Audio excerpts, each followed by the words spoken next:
You're listening to The World at 8 with Lynn Moser. The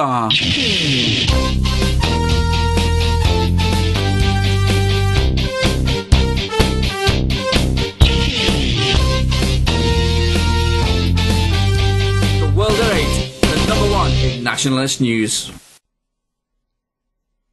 Highlights for today, Friday, the 20th of January. The Marxist BBC has just released a news report on immigrants that live in Britain. A sovereign wealth fund from China has invested a stake in Thames Water Utilities. The newspaper The Telegraph is now reporting that the Labour Party, when it was in power, didn't care who landed in Britain. Euronews with Nick Griffin. Israel is to kick out 2,000 immigrants that came to work there from Africa's Ivory Coast. A United States helicopter has crashed in Afghanistan. And thought for the day. UK news. The Marxist BBC has just released a news report on immigrants that live in Britain. The immigrant-loving BBC has reported that 370,000 of the immigrants have claimed back work-related benefits from the British taxpayers. They say most of them came to work in Britain, came as students or were just visiting. This week has seen spiralling unemployment figures and the rise of redundancies across the UK. A sovereign wealth fund from China has invested a stake in Thames Water Utilities.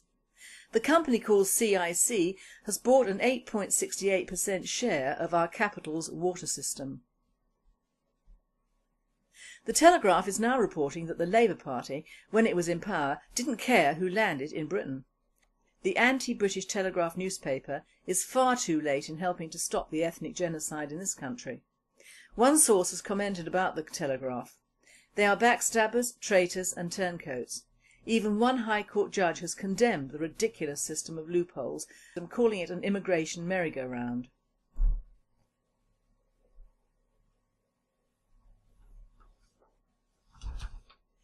Euronews. Nick Griffin has sent us this week's dispatch from the belly of the beast from the European Parliament in Strasbourg. I've been burning the midnight oil, he tells us, polishing the translation and doing final editing on a book on Islam by one of our European nationalist friends. The original is excellent in its own right and it's already been translated very accurately, but there's a big difference between technically accurate foreigners' English and real English English. As I've also been given free rein to propose additions, and as a study of this wicked, vicious faith is a speciality of mine, it's turned out to be a much more bigger job than I thought it would be when I offered to do it. Still, I've never really believed in the old serviceman's advice, never volunteer for anything. It's a mentally stimulating job and one that's well worth doing. More on this once the book, which pulls no punches and is likely to be pretty controversial, is published. It's been a while since the party has had a big push on this subject, and our publicity department is working some fresh campaign material to link our already very popular leaflet on the closely related issue of halal ritual slaughter. Mr Griffin also gives us some inside insight into the latest example of the European Parliament's democratic deficit. This week the Euro circus was even more Kafkaesque than usual, he says. A hunting pack of left-liberal hyenas dominated the chamber during a brutal roughing up of Hungary's semi-nationalist Fidesz government. The Hungarians are in trouble because they are trying to return some measure of democratic oversight for the elected government over the banking system, as well as carrying out some tinkering but still overdue reforms to both media law and the legal system.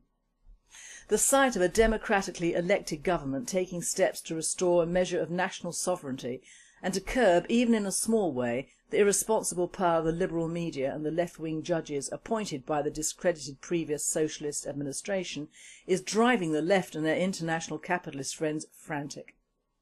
Yet in the same week as they were beating up the Hungarians for alleged infractions of democratic norms, the Europhiles had an election for the president of the next 3 years in which there wasn't even a proper debate between the three candidates. To make matters even worse, the socialist candidate, the odious Lenin lookalike Herr Schulz, was in any case a shoo-in as a result of the completely undemocratic stitch-up between the Christian Democrat EPP bloc and the socialist SDs. Under this deal, the presidency for the first half of this parliament went to the EPP nominee Jerzy Buzek, with the SD's comrade Schulz guaranteed the post for the second half. Two MEPs from Britain, the Liberal Democratic Diana Wallis and the Tory Nurj Deva, did stand, providing at least a fig leaf of democracy. Neither ever stood a hope of actually winning, but fair play to them for standing. Schulz was elected with an absolute majority of 387 votes. The only surprise was that Deva beat Mrs Wallis by the narrowest possible margin of 142 to 141.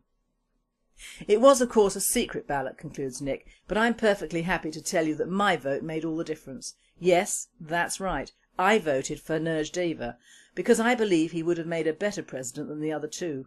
He has a sense of humour, he certainly enjoyed the irony of me voting for him, and most important of all, could have been relied upon to be scrupulously fair. For us non-attached MEPs, the Parliament's lepers, that would have made a difference. As it is, we are now lumbered with a hardcore socialist who says he will be fair, but several large whitey pinky things with black spots and cute curly tails have just floated past my office window. World news. Israel is to kick out 2,000 immigrants that came to work there from Africa's Ivory Coast. The immigrants who are being deported from Israel are very upset, and some sources have said that the immigrants have said, who of all people would believe that Israel would use deportation? We thought that Israel supports multiculturalism all over the world, so why are they expelling immigrants from their country? One angry protester against the Israel deportation said, Israel should have just as much multicultural per square mile as Britain does.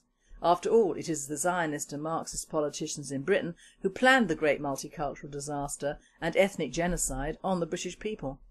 Australia has safely saved its country from more illegal immigrant and human rights intimidation by intercepting a second boat with around 80 illegal immigrants on it within the last 7 days. A United States helicopter has crashed in Afghanistan. 6 troops serving there have been killed. Families have been notified, while it is thought that no enemy engagement had been the cause of the incident. Asylum seekers intimidating Switzerland have now had their figures jump up to 45% in the last year. The Marxist human rights law has been sent in by the failing EU to allow them to stay and to allow more ethnic genocide in Switzerland. The Arab League meets this weekend with all the information its monitors have gathered in the trouble-struck Syria. The Arab League has said that its monitors in Syria have done what they set out to do, and it is strongly suggested that they will condemn President Bashar al-Assad. The Arab League will be going along with this because the Syrian president's crackdown on protesters. The United States has sent a military joint chief of staff to Israel. He has been sent to discuss the situation over Iran. Iran is angry over the assassination of its professor of atomic energy, who was brutally killed in a car bomb attack about a week ago. Iran has said that it was Israel behind the attack on the professor, who also worked at teaching students in its university. A coup has failed in Bangladesh recently and was stamped out by its Prime Minister Sheikh Hasina, who has told Western reporters and the Bangladeshi people that she wants peace and democracy to rule in her country. Thought for the day. I am pleased that so many people listened to my TFTD on Monday and Wednesday. I have received some negative feedback from people who seem to think I do not know much about the Gurkhas and have it in for them. Well, my friends, if you had listened properly, you would have known that my problem is with the massive amount of relatives that seem to take advantage of the system in place now in our country. The Gurkhas are a fine fighting force, a fine mercenary fighting force, and I have no quarrel with them receiving the same pension as one of our British soldiers, even though they still owe their main allegiance to Nepal because they are not British citizens and I believe come under a 200-year-old mercenary charter. Lumley's father was saved in the last war by a Gurkha. Well, that is fine and dandy, but he was doing his job, being a soldier, as many of our fine armed forces are now doing in faraway places with very little consideration when they return home. If the Gurkhas want to be accepted as equals in the British Army, they have to take the cuts the army is taking, or we will have the usual inequality which seems to relate to the colour of one's skin in this country, namely white. I am not a racist, I am a selective tribalist. I admire peoples of different cultures, but I do not admire them when they are in too large a number for comfort in my own country. I would rather go abroad to see different races than just around the corner. Does that make me odd? No, it doesn't. It makes me honest. And finally, It's the Chinese New Year, and this year it is the Year of the Dragon. The main element of the Chinese dragon is water. This won't be a problem for the Chinese water dragon in the future. If it feels thirsty, it can now drink 8.68% of the water that runs through our historic capital city. Now that is what I call selling your country down the river. You have been listening to The World at 8. I am Lynn Mozar, and I wish you all a very happy and safe weekend.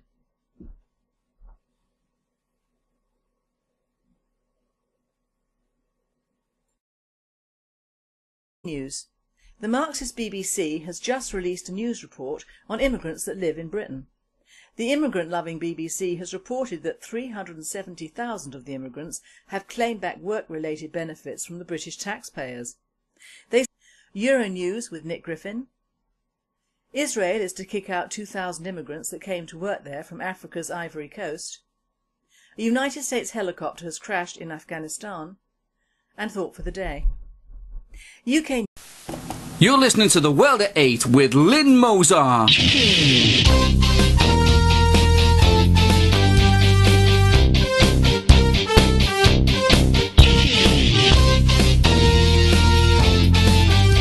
The World at 8, the number one in nationalist news.